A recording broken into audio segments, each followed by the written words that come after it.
Hello investors, welcome back once again to Insiderpedia.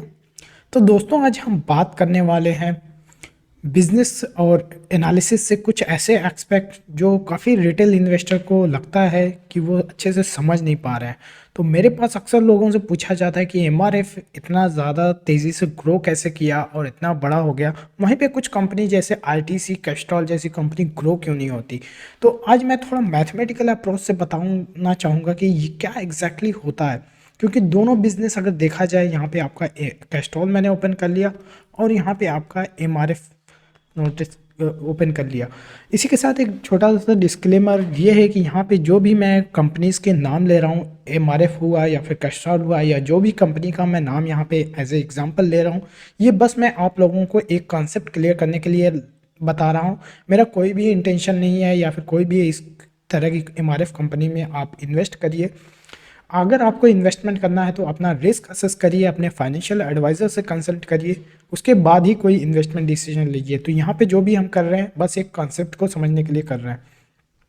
तो चलिए देखते हैं कि कैस्ट्रॉल कैस्ट्रॉल आपको पता ही है कि ये इंजन ऑयल, जो ऑटोमोबाइल्स में जो इंजन ऑयल होता है, ये बेसिकली कैस्ट्रॉल बनाता है। कैस्ट्रॉल का इसमें काफ़ी अच्छी एक्सपर्टीज़ है और इसका काफ़ी अच्छा प्रोडक्ट भी होता है। बट इसके बिजनेस में एक प्रॉब्लम यह है कि इनका बिजनेस जो है ग्रो नहीं कर रहा उस तरीके से जिस तरीके से दूसरी कंपनी ग्रो करती हैं। जस्ट फॉर एग्जांपल अगर यहाँ पे हम देखें तो यहाँ पे 2015 में इनका नेट प्रॉफिट जो था 615 करोड़, और अभी देखें करंट पिछले 4 क्वार्टर में अगर देखें तो ये 757 करोड़। बहुत ही स्लो ग्रोथ है। अगर यहाँ पे हम देखें कंपाउंडिंग सेल्स ग्रोथ 1%, कुछ भी ग्रोथ नहीं हुई है, और प्रॉफिट ग्रोथ बस 2% CAGR पिछले 10 सालों से। यहीं शेयर प्राइस भी 1%। बट इसका रिटर्न ऑन इक्विटी बहुत ही अच्छा है, 42% का रिटर्न ऑन इक्विटी। आपको नहीं पता तो मैं बता दूं, बेसिकली शेयर प्राइस, इन्वेस्टर के जो पैसे पे कंपनी जो पैसा बना रही है उसे रिटर्न ऑन इक्विटी कहते हैं। बट ये कंपनी जो है का शेयर प्राइस क्यों नहीं बढ़ रहा, या फिर ये कह लीजिए कि ऐसे तो सिंपल समझ में आता है कि इनका सेल्स ग्रोथ नहीं हो रहा, इसलिए प्रॉफिट भी ग्रोथ नहीं हो रहा। लेकिन अगर यहीं पे अगर दूसरे एक्सपेक्ट देखा जाए तो ये company dividend pay out ratio बहुत ही ज़्यादा है। ये बस समझिए कि कंपनी में जो पैसा बच जाता है, अगर बात करें 2010 में अगर कंपनी का 70% ROE आया, तो इसका मतलब 70 रुपये, 100 रुपये पे कंपनी ने 70 रुपये कमाए। लेकिन उस 70 रुपये कमाने के बाद उसमें से 81%, तकरीबन 56 रुपीज़ आपको डिविडेंड दे दिए। तो यही इसका मतलब होता है कितना रिटर्न ऑन इक्विटी है। बट अगर कंपनी में कंपाउंडिंग तब होगी, जो अक्सर बोला जाता है कंसिस्टेंट कंपाउंडर्स, उसमें ये होता है कि कंपनी अच्छा ROE तो मेंटेन करता है, उसके साथ साथ जो पैसा कंपनी कमाए उसको ज़्यादा से ज़्यादा अपने बिजनेस में री इन्वेस्ट करे। हम री इन्वेस्टमेंट के लिए अलग वीडियो बना देंगे, तो आपको कंपनी का पता लग जाएगा कंपनी जो प्रॉफिट कर रही है उसको किस किस तरीके से री इन्वेस्ट कर सकती है।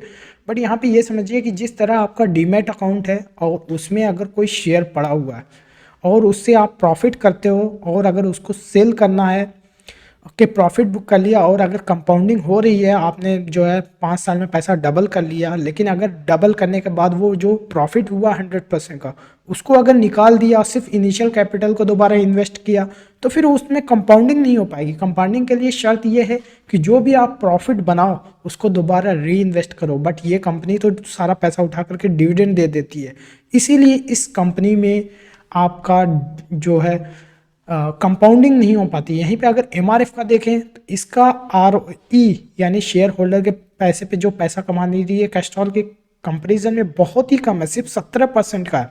बट इनका डिविडेंड पे आउट रेशियो बिल्कुल नेग्लिजिबल सा है, ना के बराबर है।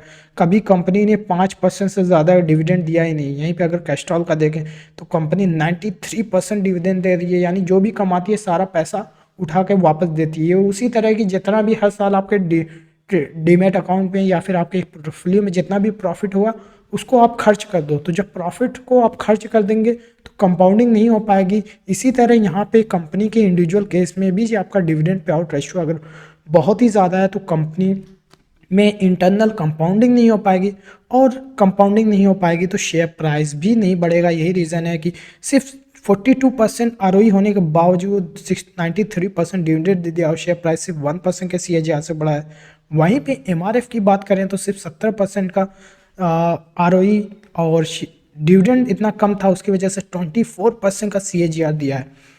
अब ये दोनों बहुत ही इम्पॉर्टेंट है रेशियो, एक आरओई और दूसरा डिविडेंड पे आउट रेशियो।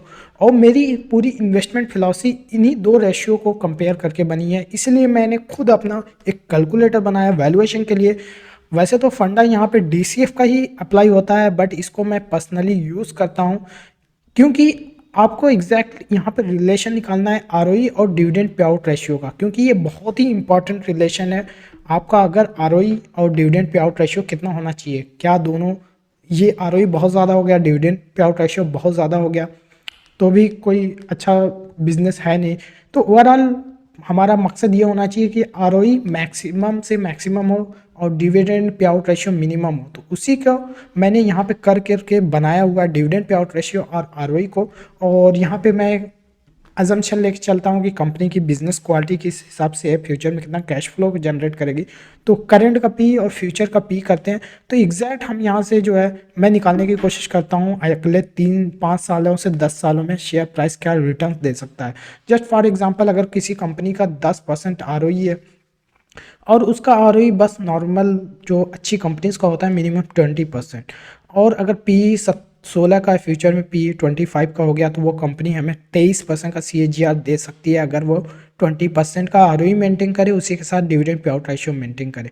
अगर यही 20% का आरओई कंपनी उठा करके आरओई 90% कर दे, तो अभी देखिएगा यहाँ पे जो आपका सीएजीआर दिया हुआ है या कितने टाइम्स रिटर्न दिया हुआ है 23% का दिख रहा है। अगर मैं यहाँ डिविडेंड पे आउट रेशियो 90 का कर दूं तो तुरंत ये 13% का हो गया। और अगर 100% का कर दूं तो कंपनी का शेयर ग्रो ही नहीं करेगा, बिल्कुल जो है बहुत ही कम ग्रो करेगा।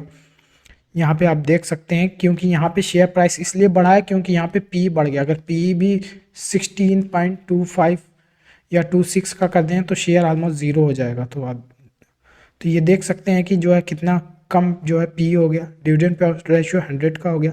यहाँ पे आपका रिटर्न इसलिए दिख रहा है 10% का क्योंकि यहाँ पे शेयर प्राइस रिटर्न नहीं देगा, लेकिन यहाँ पे डिविडेंड, ये जो डिविडेंड है इसको मैंने री इन्वेस्ट किया है कि जो भी पैसा डिविडेंड मिल रहा है 100%, यानी 100 रुपये पे 20 रुपये कंपनी अगर कमा रही है तो उस 20 रुपये को री इन्वेस्ट करें उसी स्टॉक में, और फिर हम रिटर्न्स लाए उस हिसाब से हमने यहाँ पे निकाला है कि कितना रिटर्न मिलेगा। तो इस वजह से यहाँ पे 10% ला रहा है, लेकिन शेयर प्राइस से हमें कोई रिटर्न मिलेगा, जो भी हमें रिटर्न मिलेगा यहाँ के डिविडेंड, और डिविडेंड को हमें दोबारा री इन्वेस्ट करें तब ये रिटर्न मिलेगा। लेकिन इसमें भी आप पर डिविडेंड पे बहुत ज़्यादा टैक्स लगता है।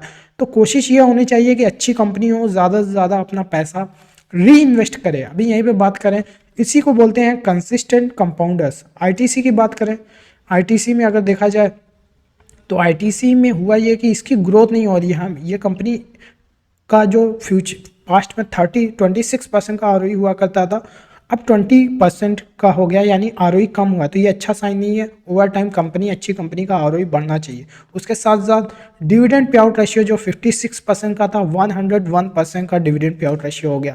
यही वजह है कि आईटीसी कोई रिटर्न्स नहीं दे पा रही है। अगर यहीं पे बात करें दूसरी company, just for example Asian paint की बात करें, ये सब कंपनी कंसिस्टेंट कंपाउंडर्स में आती है। इनका जो है दोनों मेंटेन करके चलते हैं, डिविडेंड पे आउट रेशियो भी ये मेंटेन करके चलते हैं, इसके साथ साथ आरओई भी बहुत शानदार है। उसकी वजह से शेयर प्राइस भी अच्छा ग्रोथ करता है और इनकी ग्रोथ प्रॉफिट में ग्रोथ होती है। तो अगर आप सेल्स प्रॉफिट अगर इसे समझना चाहें कि कंपनी अगर ज़्यादा डिविडेंड दे रही है तो अलर्ट हो जाओ, हो सकता है उसके पास इन्वेस्टमेंट करने की अपॉर्चुनिटी हो। और ये जो फार्मूला है डिविडेंड पे आउट रेशियो और आरओई का, ये सबसे परफेक्ट अप्लाई होता है आपकी जो मैन्युफैक्चरिंग कंपनी होता है उसमें सबसे ज़्यादा अप्लाई होता है, क्योंकि उसमें कैपेक्स करना पड़ता है, इसीलिए आपको री इन्वेस्टमेंट ज़्यादा करना पड़ता है। टेक्नोलॉजी कंपनी में भी इसको अप्लाई कर सकते हैं, क्योंकि टेक्नोलॉजी कंपनी का आरओई बहुत ज़्यादा होता है और यूजुअली डिविडेंड और रेशियो भी कम होगा। तो अगर कंपनी का आरओई ऑटोमेटिकली घटने लगेगा। तो इस तरह से आप इस पे और स्टडी करेंगे आरओई और डिविडेंड पे आउट रेशियो को, तो आपको एक आइडिया लग जाएगा कि इसमें क्या एग्जैक्ट रिलेशन है। ये कैलकुलेटर है, इसको आप चाहें तो यूज़ कर सकते हैं। बहुत बेहतरीन कैलकुलेटर है जिससे आपको एग्जैक्टली पता लग पाएगा कि कंपनी का आरओई और डिविडेंड पे आउट रेशियो से कैसे प्ले करता है। और ओवर टाइम कंपनी जो कंसिस्टेंट कंपाउंडर्स में और जो ऐसी कंपनी जो इस तरह का डिविडेंड देती हैं उनके पास री इन्वेस्टमेंट करने की अपॉर्चुनिटी नहीं होती, वो शेयर अच्छा रिटर्न नहीं दे पाता। अगर यहीं पे बात करें कि कंपनी का री इन्वेस्टमेंट क्यों करती है या फिर कौन सी ऐसी कंपनी होगी जिसमें री इन्वेस्टमेंट करने की अपॉर्चुनिटी होती है, तो उसके लिए हमारे पास इसमें से दो टॉपिक पर हम और आपको डिटेल में बता सकते हैं। एक तो मार्केट साइज़ की, कंपनी के पास जो प्रोडक्ट है उसकी मार्केट में डिमांड बहुत ज़्यादा हो। दूसरी चीज़ आपकी ये हो सकती है कि जो भी कंपनी हमने सिलेक्ट की है उसके पास मार्केट साइज़ के साथ साथ रिटर्न ऑन इन्वेस्टमेंट या आरओई अच्छा हो, तभी दोनों को देखना चाहिए, तभी वो कंसिस्टेंट कंपाउंडर माना जाएगा। और उसी के साथ प्रॉफिट जो कंपनी कमा रही है वो कितना ज़्यादा री इन्वेस्ट करे ज़्यादा से ज़्यादा, और उसमें भी अलग तरीके से हम स्टडी कर सकते हैं कि कंपनी कितने तरह की अपना प्रॉफिट को यूटिलाइज कर सकती है, अपने बिजनेस में इन्वेस्ट करे कि डिविडेंड दे। तो कंपनी के पास मल्टीपल ऑप्शन होता है। उसके लिए हम जल्दी वीडियो लाएंगे, और अगर आप उन वीडियो को भी देखना चाहते हैं तो हमें जो है नोटिफिकेशन सब्सक्राइब करके नोटिफिकेशन बटन ऑन कर दीजिए। उसी के साथ साथ कोई क्वेश्चन या डाउट रह गया हो तो आप बिल्कुल कमेंट सेक्शन में लिख करके पूछ सकते हैं।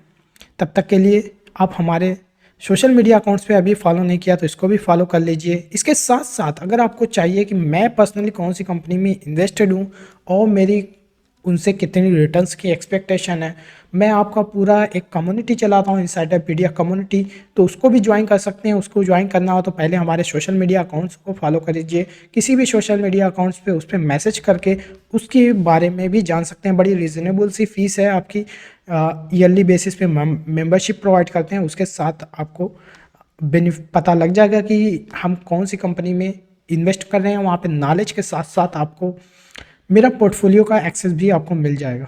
तो have a good day, see you soon in next video.